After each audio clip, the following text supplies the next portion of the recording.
Welcome to ChoreoCollab Podcast, where we discuss dance, film, collaboration, and more. Brought to you by Central Florida Choreographers Collaboration. I'm your host, Amanda Van Meter Birch. Today I'll be talking with Teri Lea Ahlswede about her collaboration with us for Season 3, Project 32, Uncovered. Hi, Teri. How are you? I am fantastic. How are you? I'm great. So glad to have you here. Thanks. Glad to be here. Okay, so to dive right in, tell us a little bit about your dance background. Oh, okay. Well, like I'm sure many of the choreographers you've talked to, I started dancing when I was very, very young and kind of caught the bug, when I was little. So started making up dances and doing all that. But my first, staged piece that I choreographed was when I was in like sixth grade. I was a part of a dance team that actually at my church that just the instructor there really kind of took me under her wing and kind of honed my skills. I guess she saw that in me, I would assume, and just kind of allowed me the freedom and the space to be able to, take some of my friends, do some of my choreography and had everyone perform it. And then since then, she just kind of gave me more and more opportunities. So I was about 12 years old. And since then it was just, I love doing it. So I would gather friends or other people in, dance, school or classes and just be like, hey, let's make up some dances and find places to perform them. And it just kind of grew from there. And then I went to college and got a Bachelor of Fine Arts in theater and dance choreography and just kind of continued through that. So, in a nutshell. Okay. And so you have a theater background as well, correct? Yes. Yes, ma'am. Okay. And you started your own company. Talk a little bit about that. Yeah. So I have Ignite Performing Arts, which is sort of, I feel like, always morphing into whatever season it needs to be. But there's some ministry based to it, and then there's some performance based to it. But we essentially train and teach acting, teach dance, teach technique, teach production. Really, it's open to anybody who wants to come in. But it's really, my heart behind it is the idea that, I see so many churches that put so much behind their like music ministry and all these other, kind of arts ministries and have great talent and put so much into that aspect of things. But then when it comes down to their Christmas productions or Easter productions, they're, maybe huge productions, but then there's just elements missing that I feel like, just that training and that, character analysis and that type of thing, or the choreography just needs to be a little bit stronger. So that's kind of always been a passion of mine. But essentially the training part of it is, it really is open to anyone. And I do 6-week courses for the most part. I do private coaching and all of those things. I help a lot of people with public speaking.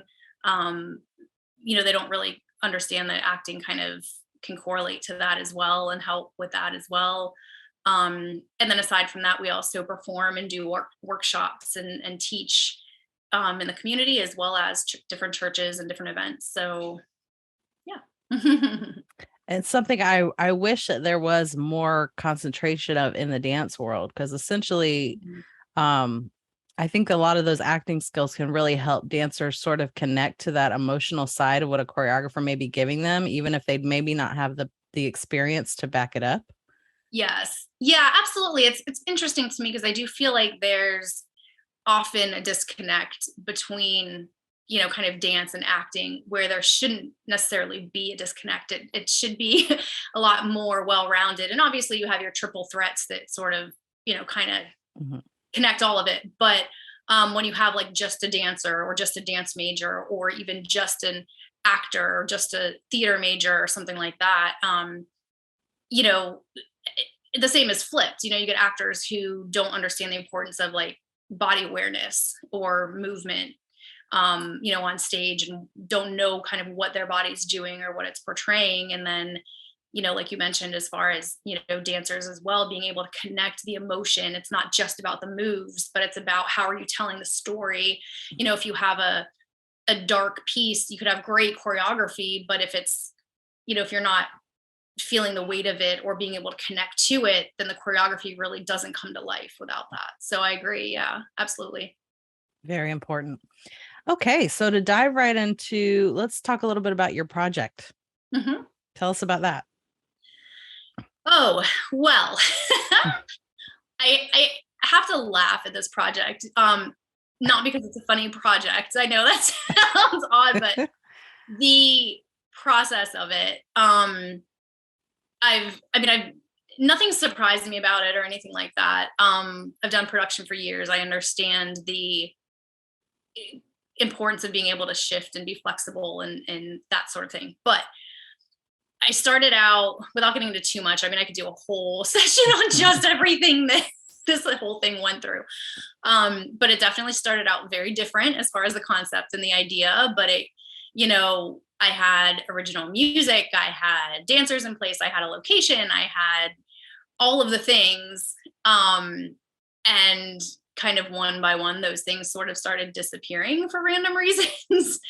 And then the very last kind of, well, I don't even want to say the last because there was more after that, but I guess the biggest thing that shifted was the fact that my husband and I ended up taking a complete different turn in our just kind of personal lives and seasons in life. So we ended up working on the road, and I had to reshift everything as far as what I was shooting, how I was doing this creatively.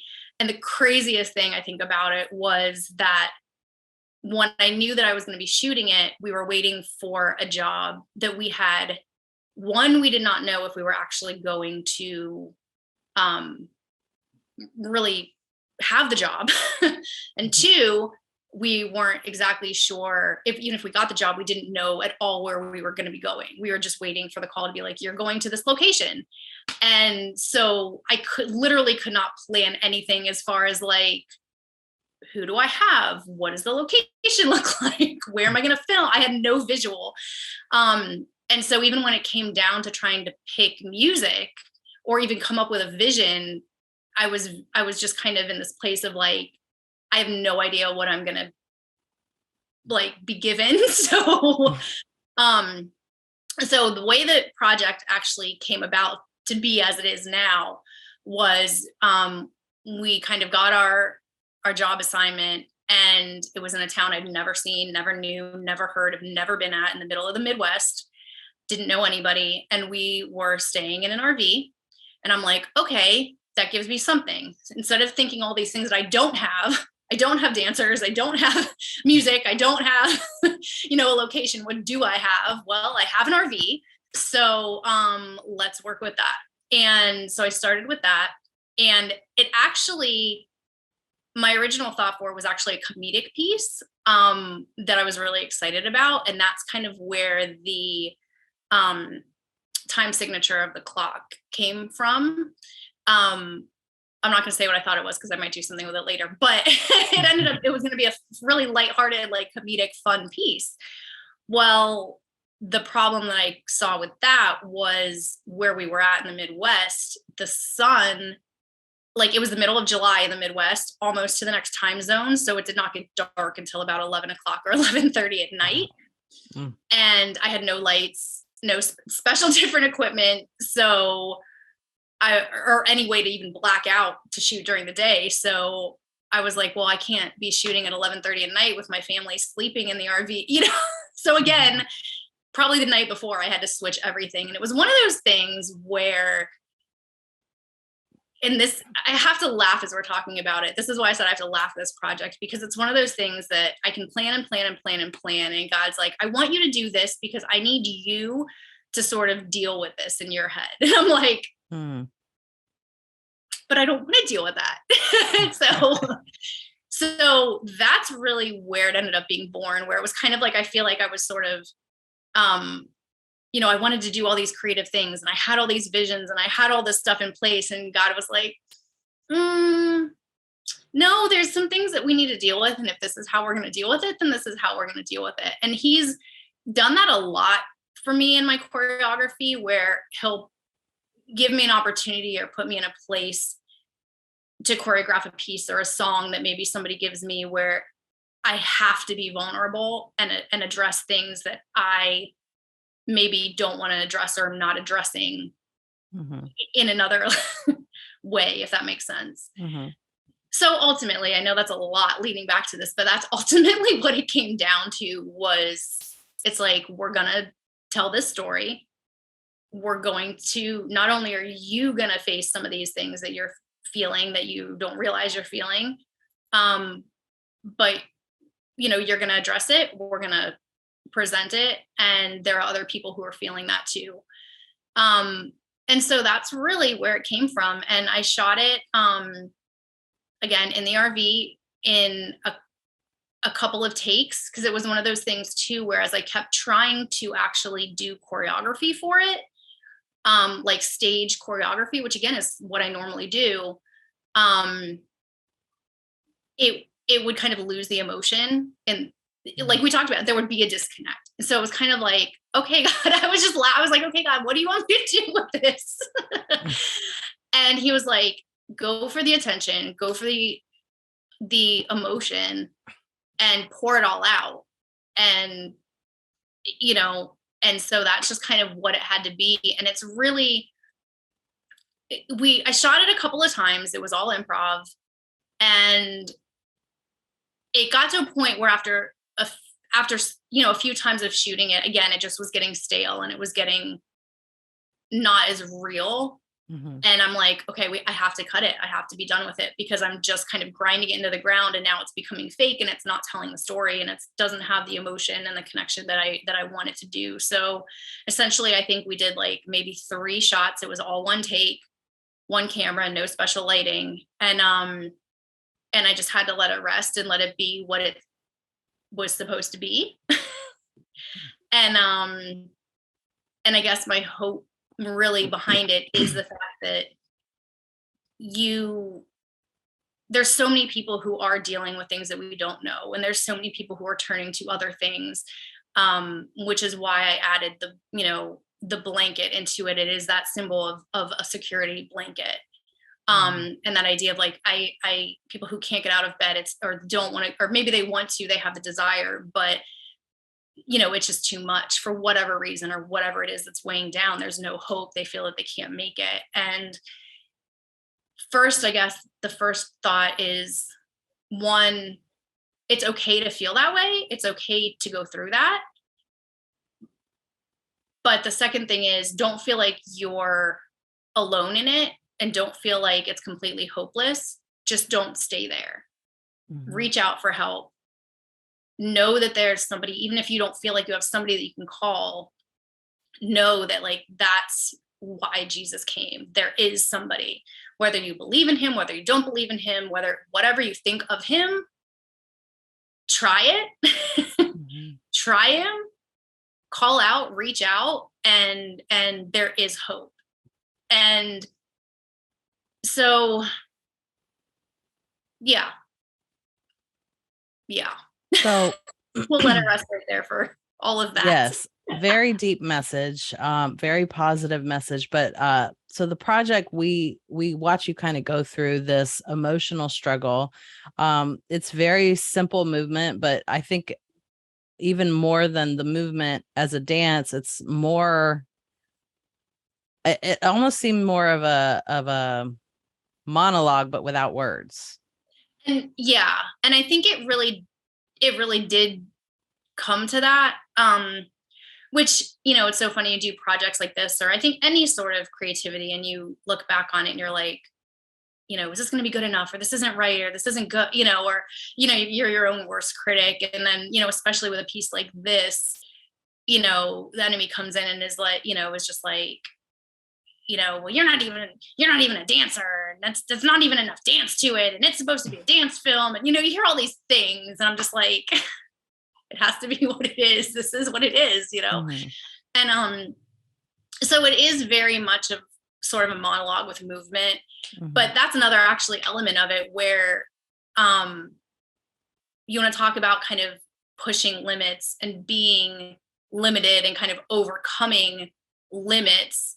I look at it and I'm like, there are so many things I could be like, I was so limited, from the fact of like, I don't have lighting and I don't have a location and all the things I previously listed, then put it back on myself of like, I haven't physically danced myself in how many years, to be completely vulnerable. Like I don't feel the best where I'm at physically or, so it's like, there's all these things where I'm just like, so there was that type of limit on it. And then there was the frame itself where I was like, I can't, and that's what made it super tricky from again, choreography movement standpoint. Like I couldn't stand up completely and I could only go literally in this exact box. And so I'm trying to figure out movements that are going to portray what I need to and portray the emotion and still be movements, but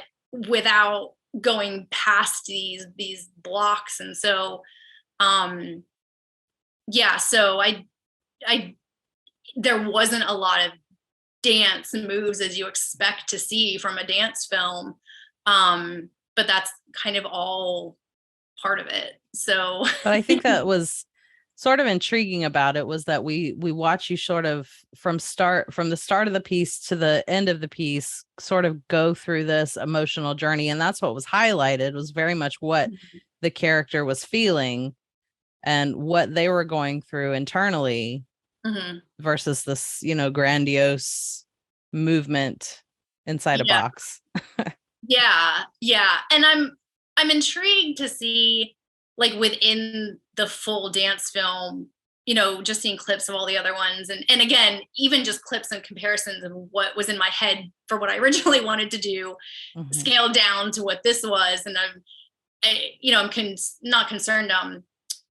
But I mean, looking forward to sort of see what that side by side looks like, where you have, dance film, with these big, awesome movements and choreography, and then this like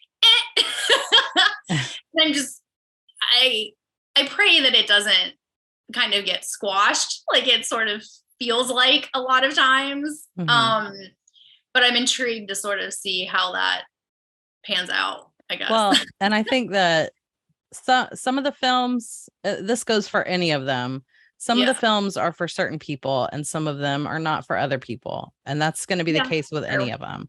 So, we all hope as creators that the message will speak to somebody and that it was made for somebody. And I think that this was probably made for a certain crowd. Some people may be into it, some people may not, but for those ones that it speaks to, it's for them. Yeah.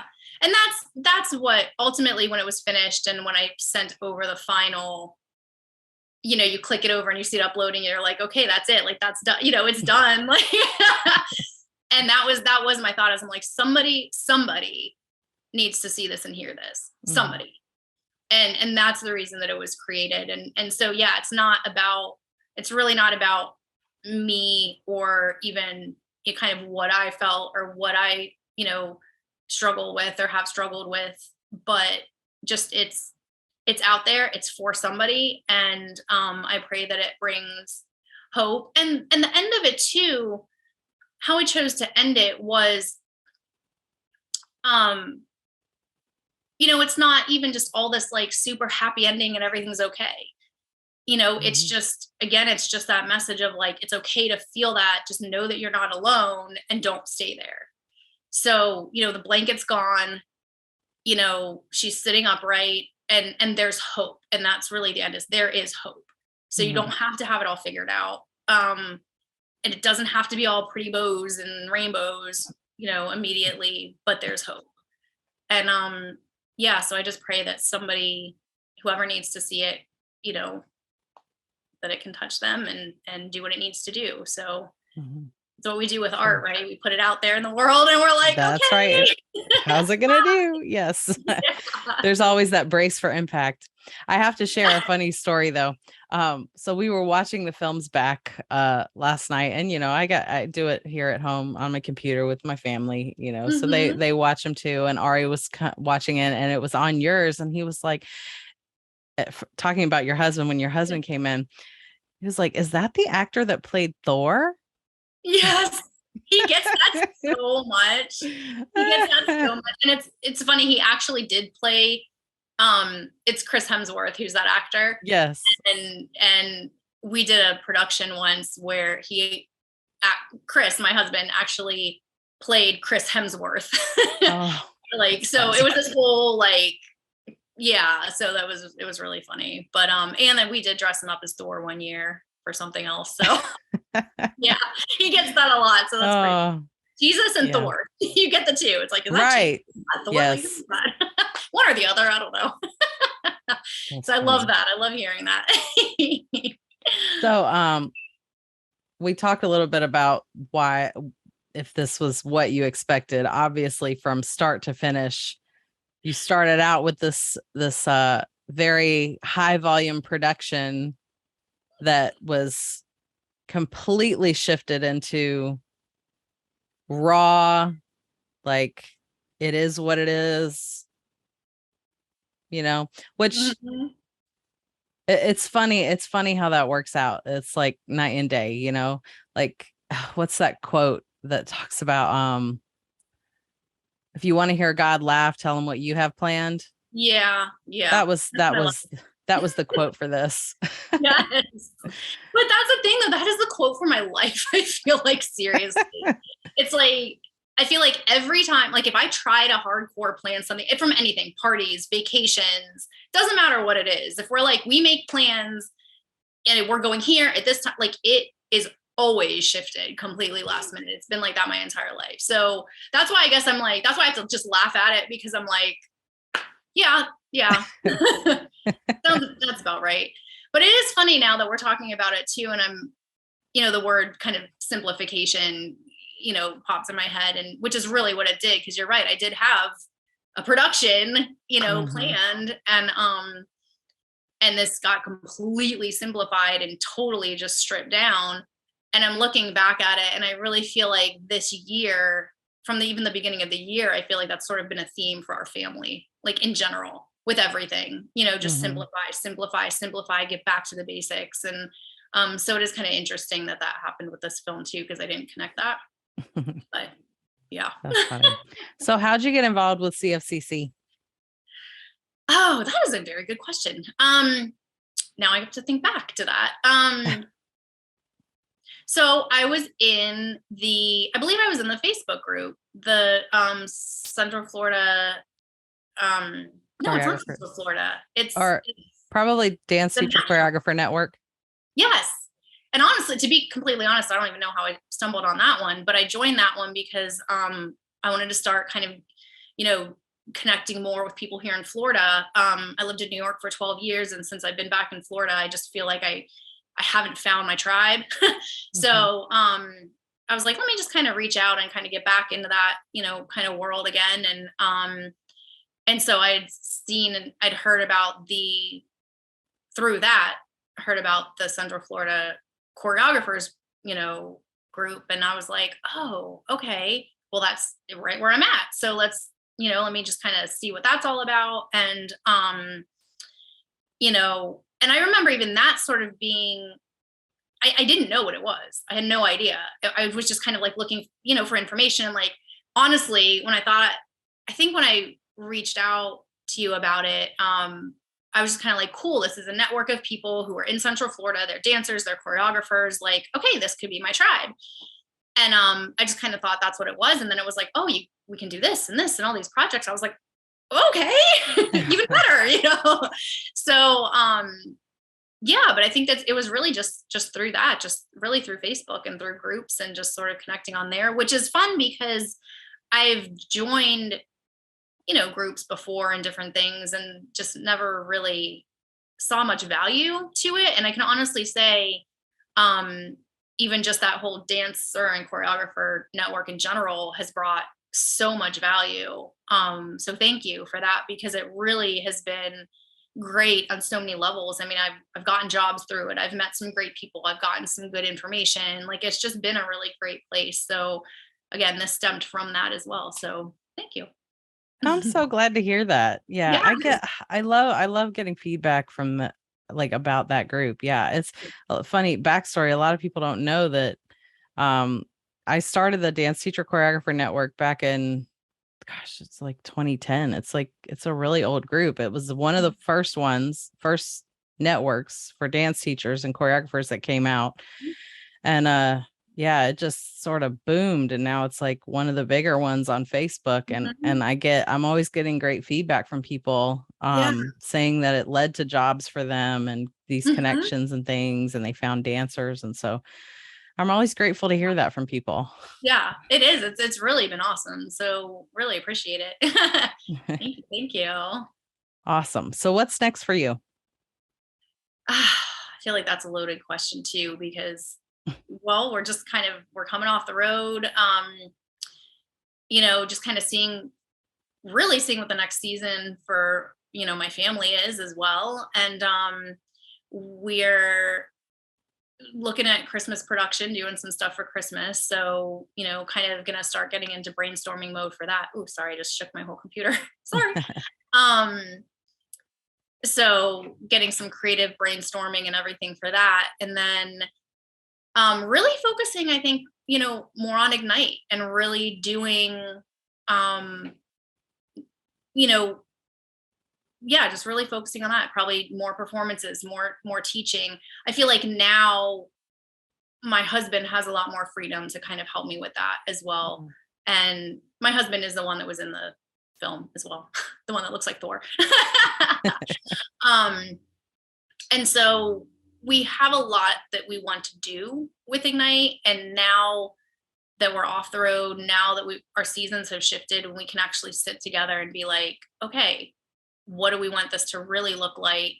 And how do we want to pursue it? And so I don't know the exact answers yet, because we have big vision.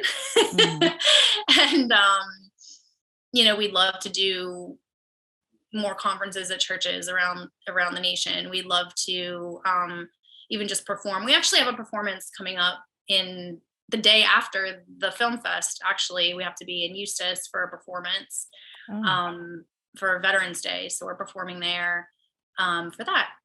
But yeah, just, really seeing what it is, what's ministry versus what's the performance. We kind of have a very, again, big vision for kind of what we want that to look like. Because a lot of what we do in our performances and creativity is that, we want to be relevant to the community. So it's not necessarily, we do both. We do stuff that's for churches, for the service, for, the church family, for church members, for what's going to be appropriate within, all different denominations. But then we also, do things that are sort of edgy and off the cuff that, are maybe more relevant to the unchurched, but still are going to point to Jesus. So yeah, we have a lot up here. We need to get out, a lot of creativity, a lot of vision. And I'm excited to see what the next couple of months really brings for that. So that's an exciting place to be in. Yeah.